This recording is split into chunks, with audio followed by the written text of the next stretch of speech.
Ora, boas pessoal, bem-vindos a mais um vídeo.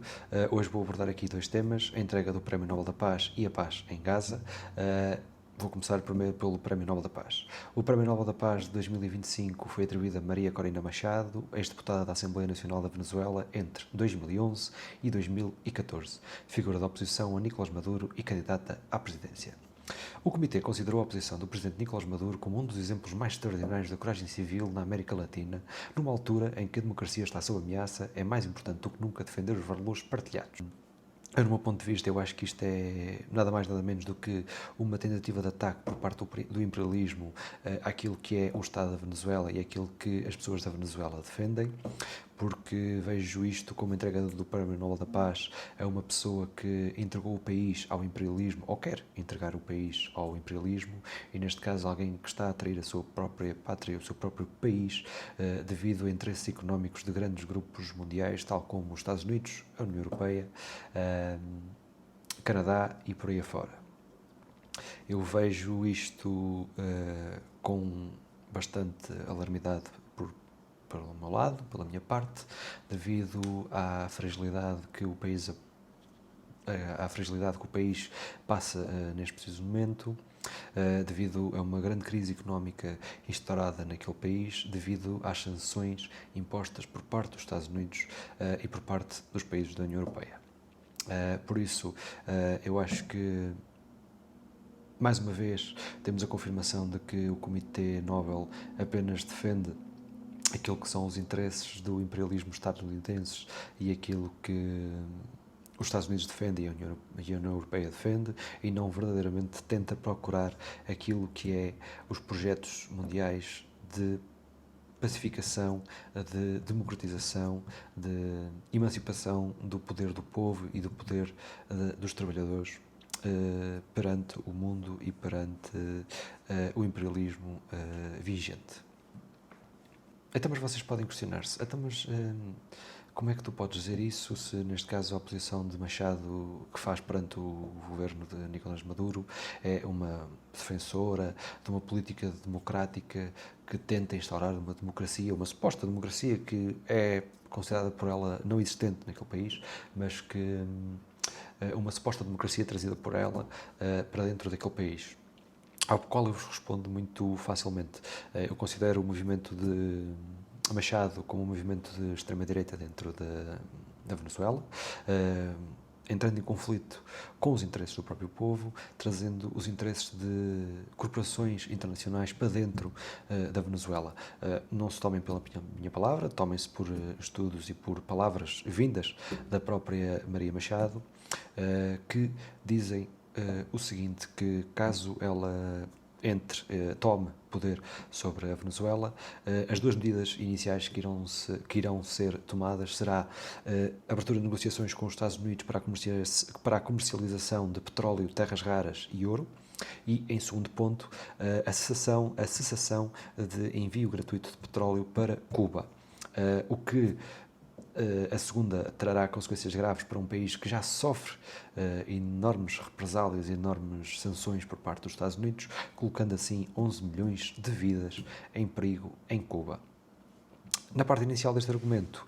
da entrega do início de comunicações com os Estados Unidos para a negociação das terras raras, petróleo e ouro, temos aqui outro ponto que é mas vocês não precisam ter medo, porque não é a única voz dentro da Venezuela que acha que comercializar com os Estados Unidos é uma coisa boa, ou que os Estados Unidos é uma força mundial e que por si só tem a sua importância devido à força que o dólar tem no mercado internacional. Mas também o próprio Nicolás Maduro veio esta semana anunciar que abriu todos os meios de comunicação para negociação de petróleo, terras raras e ouro para negociação, para exploração por parte dos Estados Unidos, e não só os Estados Unidos, a União Europeia, Canadá, todo o norte económico. Mas a grande diferença aqui é que, por parte de Nicolás Maduro, temos uma imposição do Estado nas políticas que vão ser de exploração e de trocas comerciais e exportação desse tipo de recursos do país para o exterior, e por lado de Machado temos uma posição mais liberalista, mais neoliberalista no meu ponto de vista, de que deve ser aberto ao mercado privado, a livre exploração dos recursos naturais do país, sendo que a única compensação que o país merece ter, ou que a única compensação que o país necessita de ter, é através dos impostos colocados sobre essa exploração e depois serão utilizados à livre vontade por parte do Estado, sendo que a visão de Machado acho que será uma visão mais de livre mercado, de imposição de livre mercado dentro da Venezuela, de que vocês têm ali os recursos, vocês têm os meios, explorem, paguem 23% ao fim do mês, força, continuação, tudo bom para vocês, até já. Sendo que depois, quando chegarmos ao fim dessa exploração, não haverá qualquer tipo de recompensação, qualquer tipo de estabelecimento de metas, de cotas de socialização desse investimento que foi retirado daquele país para a população e para o meio ambiente que foi explorado naquela zona. Enquanto que eu vejo que no lado de Nicolás Maduro temos mais uma posição proteccionista, no sentido de nacionalista, se quiserem, nesse sentido de defender aquilo que são os recursos naturais, o que é que são os limites naturais, o que é que são os limites fronteiriços daquilo que o povo acredita e tentar impor mais medidas proteccionistas não só para o povo venezuelano, mas também para a economia e para o meio ambiente venezuelano e, como é óbvio, para a progressão desses e a possibilidade de exploração também desses recursos para gerações vindouras, não só no sentido de exploração momentânea, de interesses momentâneos de grandes entidades económicas do norte mundial, mas também criar ali uma certa equidade entre a exploração momentânea e a exploração de gerações a posteriori. Mas claro, vocês poderão me dizer que mas isso são tudo medidas que poderão ser protegidas por pessoas de direita, de extrema-direita, à qual eu responderei que sim, na Segunda Guerra Mundial também tínhamos supostamente o Partido Socialista Democrático da Alemanha, que depois veio a dar aquilo que nós consideramos hoje em dia como o nazismo, mas a grande diferença entre a direita e a esquerda é que a direita promete e não faz, e a esquerda, por norma, quando promete, acaba sempre por cumprir. À qual vocês podem ter essa confirmação indo falar com as pessoas que têm a junta de freguesia ou a Câmara Municipal sediada a políticas de esquerda, poderão confirmar, e quando digo esquerda mesmo, não falo de PS, falo de esquerda política portuguesa, não falo de esquerda centro-europeu, falo de esquerda política portuguesa. Por isso, sim, se quiserem ter essa confirmação, é só uma questão de se deslocarem a qualquer Câmara Municipal, junta de freguesia, em que tem o poder cedido às forças de esquerda. Mas pronto, se isto não vos chega para considerar esta entrega do Prémio Nobel da Paz um ataque àquilo que é verdadeiramente a democracia, aquilo que é verdadeiramente o interesse do proletariado e do povo, tomem também as vozes do primeiro-ministro da Colômbia, perdão, peço imensa desculpa, que declara que a própria Machado é defensora do genocídio em Gaza, aprovando assim tudo aquilo que foi as atrocidades cometidas pelo povo israelense ao povo palestino, o que para mim me parece aqui um pequeno contrassenso bastante grande entre aquilo que é o Prémio Nobel da Paz e aquilo que verdadeiramente a pessoa defende e expõe ao público e demonstra às grandes mídias e às mídias sociais. Por isso, sim, acho que existe aqui um certo problema da entrega deste Prémio Nobel da Paz para uma pessoa que está a tentar vender o seu próprio país a grandes poderes económicos do norte mundial e tentar estabelecer ali uma suposta democracia dentro de um país que ela considera que não seja democrático e em prol do povo. E pronto, basicamente sobre a entrega do Prémio Nobel da Paz, é mais ou menos estas as considerações gerais que eu tenho.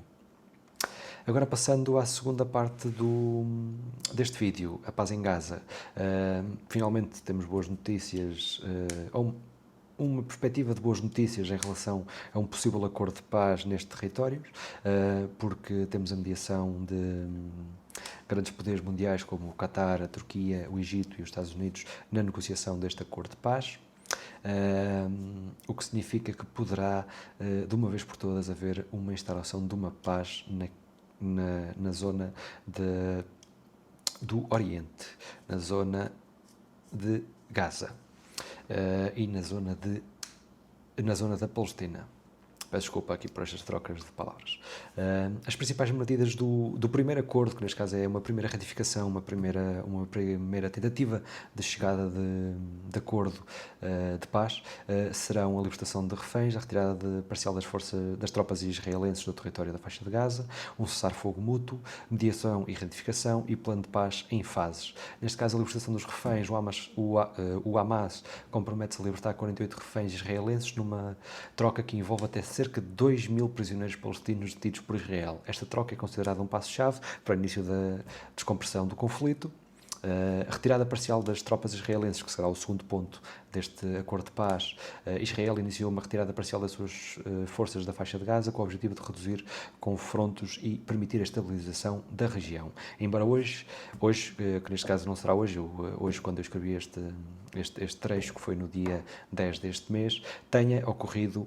bombardeamentos por forças israelenses às fronteiras de Gaza. E atenção, estes bombardeamentos ocorreram após a saída e após a divulgação deste acordo de paz e já na retirada das tropas de Israel da faixa de Gaza, o que a mim me deixa mais uma vez confiante na ideia de que Israel está a cometer um genocídio em Gaza, porque até ao último minuto, até à última saída, até à última pisada de botas de tropas israelenses em território palestiniano, temos a perpetuação deste genocídio. Este bombardeamento gerou 43 mortes de civis palestinianos em Gaza. O terceiro ponto será um cessar-fogo mútuo. Este cessar-fogo mútuo é autoexplicativo, uma negociação de não agressão de ambas as partes e um cessar de conflitos entre ambas as partes. E as últimas duas medidas, a mediação e ratificação e plano de paz em fases, era aquilo que eu estava a dizer no início, que esta será uma primeira fase do acordo de paz, sendo que serão necessárias muitas mais fases para este acordo ser concluído através dos seus mediadores que já enumerei atrás no vídeo. Por isso, mais uma vez, deixo aqui este alerta de que é um acordo de paz que a mim me parece que poderá ter repercussões de cessar a guerra, pois também já existe um grande envolvimento por parte dos Estados Unidos, pois também a faixa de Gaza já está muito destruída, vai ser necessário alguém cobrir o capital necessário para a requalificação daquele Estado,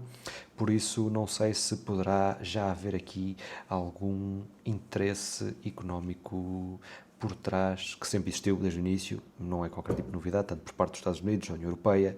Canadá, o Norte global. Por isso, sim, acho que vejo aqui uma possibilidade de um acordo de paz. Deixo bastantes reticências, e quando digo bastantes, são mesmo bastantes,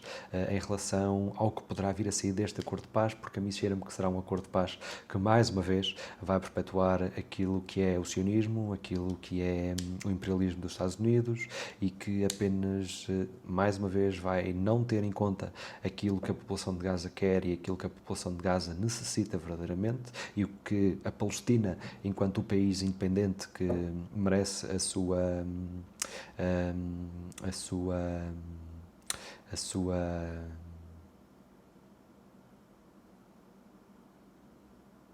independência, o seu reconhecimento das suas fronteiras e o estabelecimento do seu próprio governo, acho que isso não vai ser tido em conta nestas futuras negociações. Hoje, dia 12, tivemos o Hamas, membros do Hamas que comunicaram à comunicação social que não estarão presentes na assinatura do acordo de paz por parte das entidades israelenses, neste caso pelo Comitê de Guerra de Netanyahu, o que por si só a mim me parece algo razoável, devido também a possíveis punições internacionais que poderão vir a ser implementadas sobre eles, também devido ao genocídio que eles cometeram no início da guerra. Por isso vejo esta medida como minimamente normal, mas um bocado alarmante para a situação. Mais uma vez, É muito isto, não tenho mais nada a acrescentar sobre o assunto. Espero que tenham gostado. Já sabem, deixem o gosto. Por favor, se tiverem alguma opinião, deixem o vosso comentário, é sempre bastante agradecido. E um até já, um bom domingo e não se esqueçam, hoje é dia de eleições, espero que tenham votado. Tudo bom, continuação.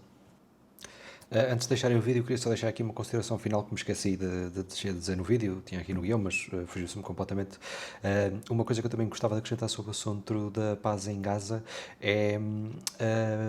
como é que Netanyahu vai agora conseguir perpetuar a sua permanência no poder e como é que vai acontecer a situação internacional de Netanyahu ter ordens do Tribunal Internacional de Justiça para comparecer, para prestar declarações sobre crimes de guerra, peço desculpa. Por isso, queria ver como é que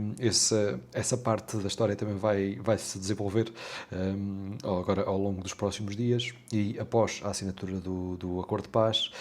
Era uma situação que eu queria também deixar aqui mencionada porque acho que é de bastante relevo dizer e também estar dentro do assunto para perceber como é que verdadeiramente a justiça do Tribunal Internacional e como é que a verdadeira democracia dos países